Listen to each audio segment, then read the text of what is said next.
In this week's Parsha, the mitzvah of Rosh Chodesh is given to the Jewish people. God tells Moshe in the land of Egypt that the Jewish month is based upon the lunar cycle. When you begin to see the new moon, that is when the Jewish month begins. HaChodesh hazel lachem Rosh Chodashim. When you begin to see the new moon, that is when the Jewish month begins. Rashi quotes a midrash that Moshe had a very difficult time comprehending this mitzvah.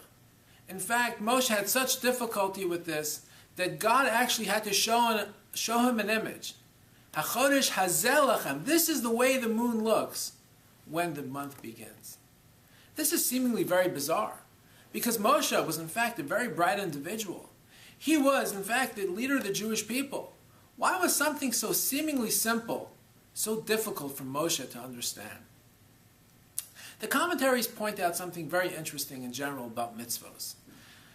A mitzvah can be something to sanctify an object. For example, you take a cup of wine, which is a mundane item, and you make a blessing on it, like Kiddush, and you have hereby just infused spirituality, infused holiness into this materialistic, mundane item by making the Kiddush over it. Not only that, a mitzvah can be something to sanctify a person. For example, bris milah. Baby boy, when he turns 8 days old, he receives some circumcision, and he has hereby been sanctified by that os bris kodesh. But there's something else in the world that has to be sanctified, and that is something that's intangible, and that is the concept of time.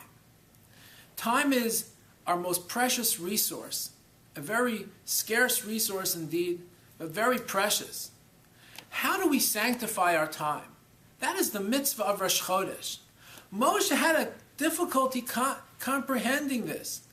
He understood how we can infuse holiness into objects, how we can infuse spirituality into human beings, but how do you infuse spirituality into something as mundane as this?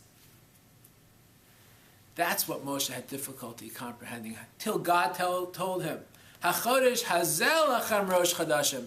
Absolutely, just like you can sanctify objects and people, you can sanctify the concept of time. Your time can be holy if it's used for productive purposes. Folks, I think the message is loud and clear for us. We have only 24 hours a day, 60 days, 60 minutes an hour. And we have that very scarce resource in our lives. We can take that time and sanctify that by using it productively and in a positive way. Even if you just have 5 minutes, you can do a good deed, and that can just change a person's day for the better. Or even if you have just a minute, you can answer an amen to a blessing, and you have hereby sanctified those couple of minutes. Let us not just say to ourselves, it's just 15 minutes, it's just a couple of minutes. Let us sanctify the time that we have in our day. I think that's a wonderful message for us to emulate from this week's Parsha.